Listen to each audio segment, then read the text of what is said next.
Kakampi ng bayan. Kasangga ng masa.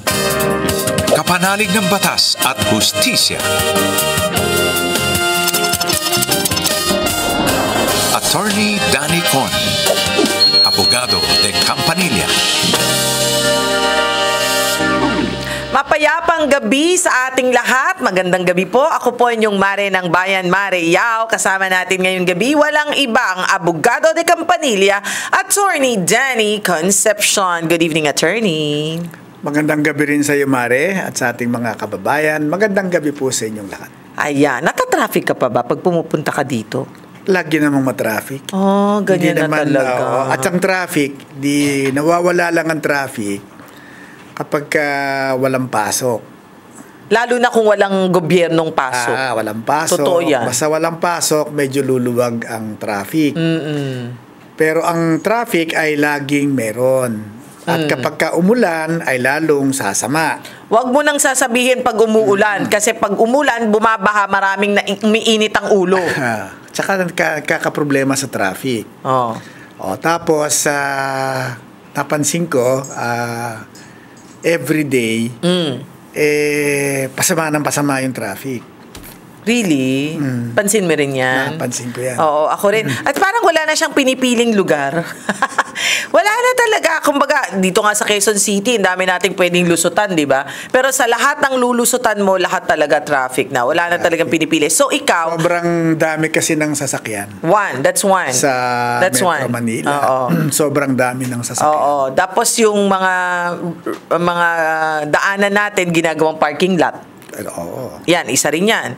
Tapos, minsan naman, pag umulan, bumabaha na. Di ba? Kung sana yung bilyon na yan, napunta sa taong bayan, di sana hindi ganyan, ano? Anyway, ang tanong ko sa'yo, so pag ikaw ay may appointment, kung alauna ang appointment mo, anong oras ka umaalis? Well, depende sa layo. Depende sa layo at sa experience mo. Matraffic ba sa lugar na yan? Nang ganong oras? Ngayon, pinakamaganda ron, i-check mo sa app. So ngayon, buti na lang may app.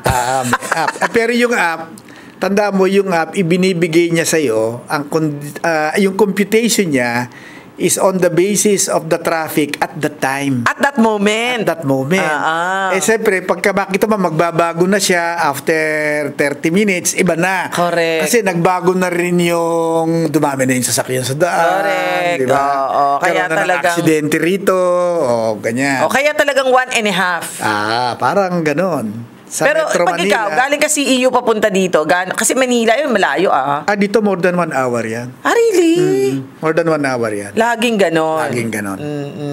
Anyway, sabi nga natin, sanay na ang mga Pilipino sa traffic, pero hindi naman forever dapat magtiis.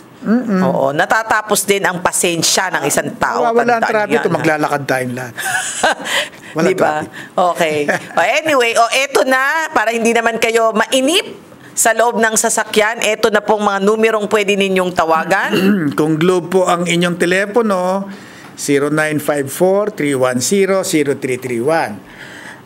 At kung Smart, 0961-770-8807. Ayan, para hindi ho kayo naiinip habang kayo'y bumabiyahe, pwede kayo mag-YouTube, no? Mapapanood yung programa natin or Facebook. At sa mga nasa bahay naman, ayan, medyo pwede na kayong manood sa ating Signal 101, okay? Pwedeng reviewin din yung ating mga episodes. Actually, Attorney, mas marami yung nagre-review ng episodes natin. Yung hindi agad-agad nanonood. Tapos makikita mo review nila yung mga sinasabi na either natatawa sila o minsan naiiyak na sa sinasabi mo dahil walang solusyon sa problema. Lupasay ang peg, ganon. Anyway, so tawag na po at mag-text na. Ito na muna ang ating first texter, si Josh ng Cavite. Ang sabi ni Josh, may maingay kaming kapitbahay. By the way, 30 years old na si Josh, ha? May maingay po kaming kapitbahay at gusto ko sana na maghanda ng legal action. May CCTV po kami at may incident before na sobrang ingay ng birthday nila na uwi sa damage sa bike at motor namin. Pero dahil may barangay counselor silang kakilala, natakot kaming magreklamo. Wala kaming sarili sariling lupa, renta lang po kami sa compound. Pwede pa rin po ba ako mag-file ng complaint or noise case kahit renter lang kami? Opo, kasi hindi po importante kung kayo ba ay umuupa o may-ari noong bahay. Tama. Ang importante, kayo ba ay nakatira doon, kaya kayo ay nagagambala. Correct. Sapagkat kayo ay nagagambala at legal naman ang inyong pagtigil at pagtira doon sa bahay kasi kayo po ay nangungupahan, ay meron po kayong karapatan na magreklamo. Hindi po kayo dapat magtiis. Sa ganong klase, Sa ganong klase. Kasi hindi naman po kayo fugitive from justice na hindi makakapagreklamo. Kaya pwede po kayong magreklamo. At sabi niyo po ay baka sa barangay. may kakilala daw kasing barangay councilor. Hindi naman ho gano'n na lahat dahil may kakilala sila sa council ay kakampihan sila. Ay, nako! Huwag kayong magkakamali ngayon, mga politicians. Pero pwede Excuse me po. naman na kung hindi kayo pansinin doon sa barangay, dalhin po ninyo sa City Hall. Tama. Kung kayo magreklamo sa City Hall at sabihin na rin ninyo na hindi rin kayo pinansin nung nagre-reklamo kayo sa barangay. Question, attorney. Paano ko sabihin niya, birthday minsan lang naman nangyari. Pero kasi hindi naman pwedeng na ang birthday mo hanggang alas 4 ng madaling araw. Correct. Opo. Anong kaso doon sa ganyan? Una, baka merong batas sa yung noise pollution That's one, yes. That's one. Oo. Second, siyempre yung pangiinis. Anong tawag doon sa pangiinis? Hindi, meron pang isa. Baka may ordinansa against it. Kasi may mga city po na may ordinansa laban sa pag-iingay. Sa pag-iingay, kagaya ng karaoke. Correct. Dapat hanggang alas 9 lang yata yan. Alas 10 ata. Parang ganyan. Okay. So, meron time. So, meron pong time. Correct. Kasi nga, hindi po pwede naman na abusuhin nila ang kanilang ang pagbibigay ng kanilang mga kapitbahay. At mas maganda, kung hindi lang kayo ang magrereklamo, mas maganda kung magrereklamo din yung ibang kapitbahay. Oo. Na perwisyo rin. Na perwisyo din. Correct. Pero may tanong ako, attorney, kung nangyari na yun at once lang naman, pagbigyan na niya? Kung isa lang naman, minsan lang naman Kasi birthday party. Kaya pag ginulit, di reklamo mo. Okay, sabihan nyo lang, baka pwede sa susunod, ganyan. Kasi, ang sa akin, baka dapat sabihan din. Oo. Kasi pag hindi ho ninyo sinabihan, iisipin nila na okay lang. Correct. Okay. Pero may nasira siyang motor saka bike. Pero hindi ko alam kung bakit nasira ng ingay. Hindi, kasi maingay siguro. Tapos, dahil ang nagkaka-rowdy-rowdy, baka nalaglag yung motor. Alam mo yung gano'n. Kung may nasira pong motor, baka dapat ay may sabihan ninyo yung kapitbahay ninyo na yung mga bisita nyo nakasira po. Correct. So barangay din talaga muna. Sa barangay rin yun. Okay. Kung hindi kayo pakinggan, then pwede kayo pumunta sa Office of the Mayor. Ayan. Okay. Alam mo ngayon, mga Office of the Mayor, usually meron silang tinatawag na People's Day.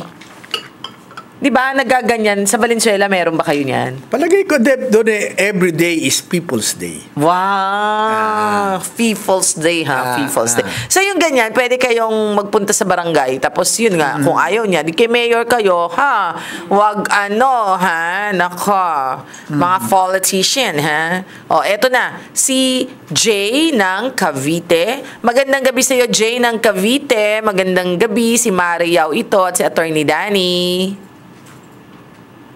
Jay. Hello, good evening po. Ay, babae, Good evening Jay. po. Oo, Jay. Yes po. Oo, Jay. Kamusta ka na? Medyo stress.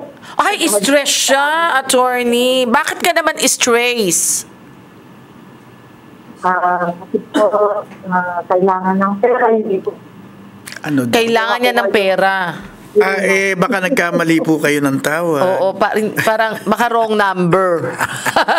Hindi, baka naman pautangin po kayo ni Jay, tama bang intindi ko? Pera? Tama, pera? Opo. Anong nangyari? Yun nga po, naengganyo po kami sumali na investment dun sa isang coffee shop. Isa lang po naman po yung lugar na yon. At saka nagtiwala po ako dun sa kasamahan namin sa church. Nag-join po kami. O, tapos? Not knowing na hindi pala kanya talaga yung coffee shop na yon. At actually, yung may-ari din yun, nakuhaan niya na nakuhaan ng pera dahil ang usapan pa na parang parang consultant kasi lang. Pero, nangyari, umalis na sila rito ng bansa. Sinong umalis ng bansa? Yun ang engganyo sa inyo? Opo. Nag-raise ng pasay. Kasi, bakit siya umalis ng bansa? Bakit po siya umalis? Dahil foreigner siya or... Kasi daw, no. Pilipino po yan. Kasamahan namin sa church. Naku, kasamahan pa sa church. Ouch. Kaya. Okay. So nang engganyo siya... Nang mga tungkol sa holiday, silang magawa. Hindi, tanong ko lang po, ma'am. Kung umalis siya ng bansa dahil siya ay magtatrabaho doon? Ganun ho ba? Hindi po. Kung mag-ano daw po sa church. Tatayo sa church. Gano'n. Magtatayo. Di parang pupunta siya sa ibang bansa ng Parang pangmatagalan. mission. Opo. Ano po? Pangmatagalan na siya ron. Ay! Hindi At saka po, isa pang ay! Nagkausap.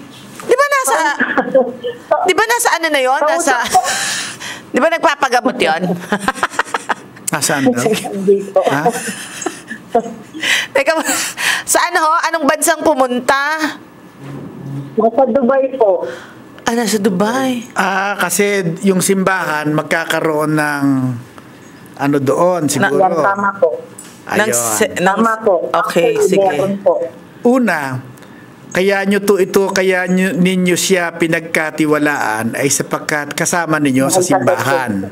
Kasama ninyo sa simbahan. Naku. Kaya naging lubos ang inyong pagtitiwala sa kanya at hindi nyo inisip na siya ay Manloloko. Oh. Yes po. Opo. Ngayon, sapagkat kayo naman ay magkasimbahan, bakit at siya naman ay ipadadala ng simbahan sa Dubai? Bakit hindi ninyo subukan na doon kayo magreklamo sa head ng church kung saan kayo ay pareho na kasapi? Attorney, nakipag-usap na po ako sa head ng churches namin. Nakipag-usap na po ako sa kanila. Anong sabi sa'yo? Wala silang magawa. Wala silang magawa. Bakit wala silang magagawa? Bakit hindi nila pabalikin sa Pilipinas? Lagi lang po nila sinasabi na kasi nag-uusap naman kami nung babae na yun na nangungganyo sa akin Nasabi niya, uuwi. Pero babalik. Hindi naman po bumabalik. Gano'ng katagal na po ba? Ganito. Siya ba ay sinusweldohan nung simbahan? Hindi ko po alam. Kasi kung siya kasi pupunta ng Dubai para gumanap ng isang tungkulin sa simbahan, ang tingin ko baka may sweldo siya mula sa simbahan. O di sabihin mo naman doon, kung may sweldo po siya, baka pwedeng bawasan po at mahulugan yung binigay namin sa kanyang pera. Pero tanong ko lang, ilang taon na ho siyang nandoon? Ano po? Hindi ko alam kung ilang taon, pero siguro mag-iisang taon pa lang. Mag-iisang taon? Sandali pa lang. Okay, ang tanong ko po, ilan ho kayo sa simbahan na medyo nag-invest? Oo. Ano po sila? Hindi ko po masabi yung iba, pero ang kakilala ko lang, mga 3 o 4. So 3 kayo o 4 na naloko? Opo. Oh. Di kayong apat, sama-sama sana kayong pumunta doon sa head ng simbahan ninyo at sabihin nyo na parang hindi ho yata sumusunod sa aral ng simbahan itong Correct. taong ito. Oo. Pagkatapos ay pinadala pa nila sa Dubai para Baka manloko pa dun yun. Baka manloko Ang pa sabi yun. po kasi sa simbahan, nung nag-usap daw po kami, wala naman alam sila, hindi naman daw nila alam. Tama yun pero ngayon nga pinapaalam mo na eh. So alam na nila. So kung alam na nila, dapat pinauwi nila. Baka dapat ay 'di ba? Tingnan nila kung paano kayo matutulungan dahil kayo kasimbahan din. Correct. Pero ang tanong ko ganito, attorney. Kasi, Jay, ang sabi mo, parang siya yung nag-manage noong coffee shop. Opo. Pero hindi kanya yung coffee shop. Hindi kanya yung coffee shop. Ang ginawa niya, Opo. parang, alam ko yan eh. Hindi, pero sinabi po ba niya sa inyo noon na sa kanya? Ganun po, yes po. Magtatayo po kami. Parang kumuha siya ng, syempre, invest na magtatayo ng coffee shop. Actually na kasi may building na nakita naman po rin yun eh. Kaso, kasi ang naka-stipulate din siya dun sa contract na huwag daw kami magsasabi sa iba kasi evil eye, ganun-ganon. Kaya nanahimik po ako. Hindi, pero ang sabi niya, magtatayo siya ng ibang coffee shop. Hindi po. Opo. Yung sinabi niya lang ng coffee shop po eh. Ang alam ko, sinabi niya po yung lugar. Nakita ko naman po yung lugar. Kaya nga, di sa madali sabi, ibang coffee shop. Iba kesa dun sa minamanage niya. Hindi po niya sinabi ibang coffee shop. Hindi, pero sinabi sa iyo yung lugar eh. Di yung lugar iba kesa dun sa minamanage niya.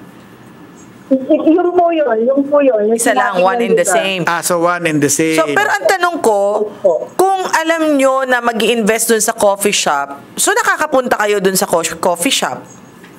Ngayon, opo, nakakapunta ko. Yun nga po, naloko din po yung may-ari na yun. Paano naman siya naloko? Hiningan po siya ng hiningan din ng pera na... Ayan, parang swindling yan. Yeah. So, pwede ba silang magsama-sama, attorney, at pumunta na sa police? Pwede na kayong magsampa ng kaso para kung siya ay uuwi, ay pwede nang maaresto. So, magbibigay sila ng salaysay, ganyan. Salaysay. Oo. Tapos, ito ay pupunta sa piskal. Oo. Magpapatawag yung piskal. Okay. Wala eh. Wala siya, hindi makakarating. Oo.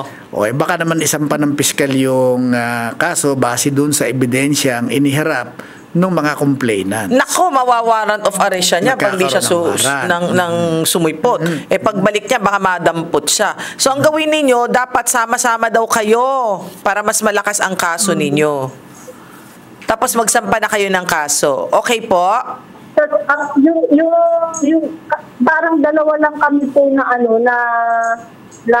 interested na pag ganyan magsampa ng kaso. Yung dalawa po, parang hindi kasi isip nila may pera, mabibigay naman ni Lord yung pera na yun sa kanila, hindi na po sila masyado interested. Di dalawa kayo? Yung dalawa ko. Kasi Okay lang kahit dalawa daw kayo, Miss J.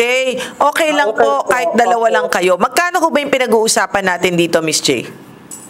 Sa akin po, 300K, dun po sa isa. Malaki.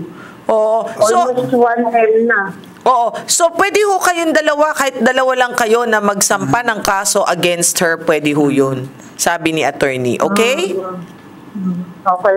Sige po. Salamat po. Nakakasad naman yun, anyway, sad yun ha. Kaya minsan tuloy yung mga tao nagiging skeptic na sa mga simbahan Hindi, diba? pero hindi lang naman din minsan sa simbahan Minsan sa asosasyon. Correct! Halimbawa, meron kang organization. Correct.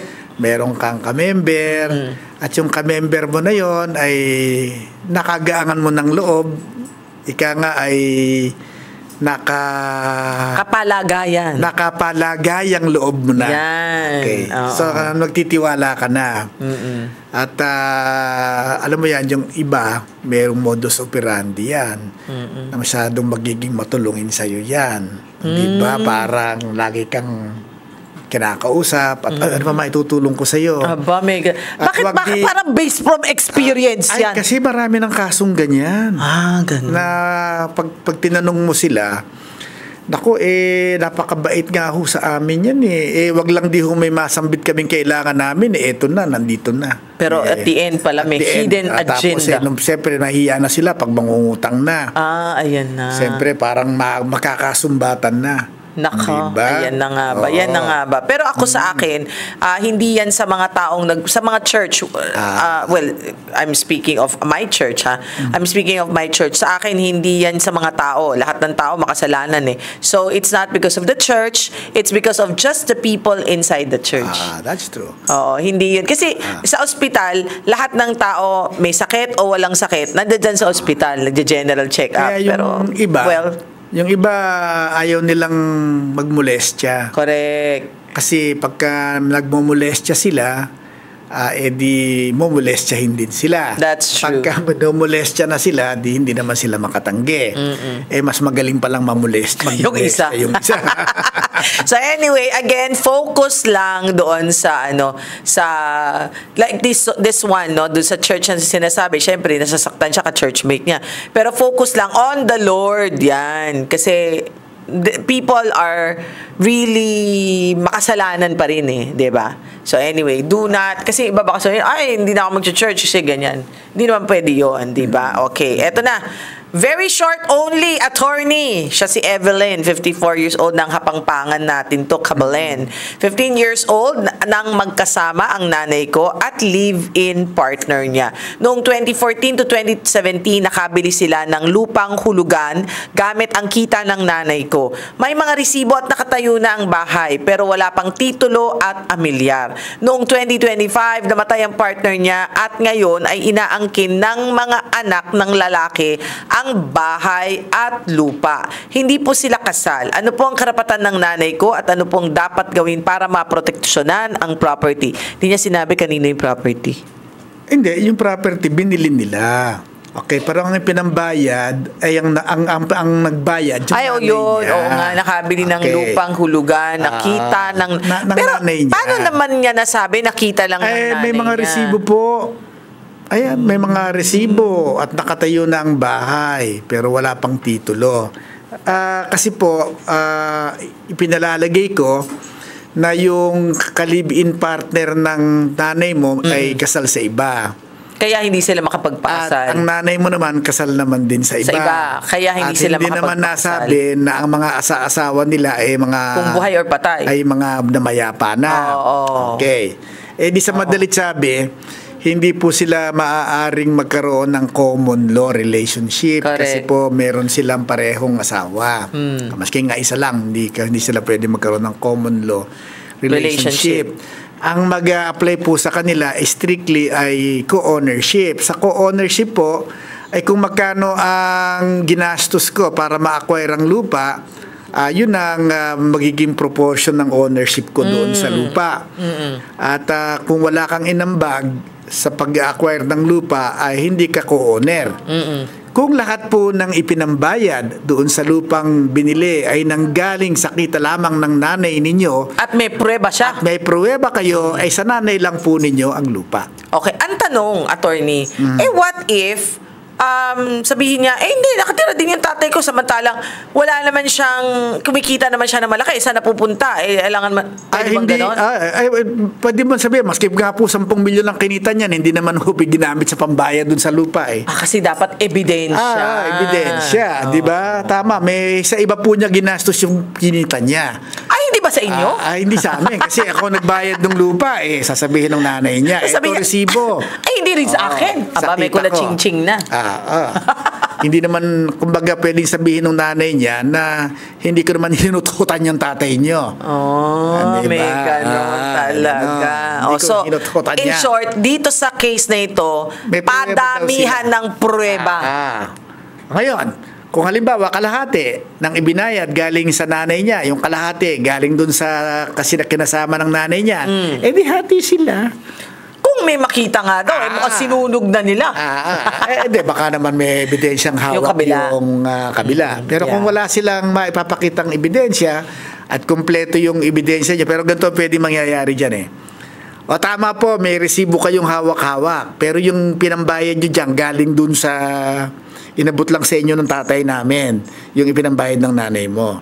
So kinakailangan maipakita naman kayo na pinagkukunan ng kita ng nanay nyo. Kasi kung wala naman pong hanap buhay ang nanay nyo, paano niya nabayaran? paano niya nabayaran? Saan niya kinuha yung pinambayad? May point. Na nagkaroon siya ng resibo. Correct. Oo. Ayan. O, sige ha, padamihan ng ebidensya dito ha. Okay. Okay, maraming Ay, salamat. closing na daw. Sabi niya, closing nga.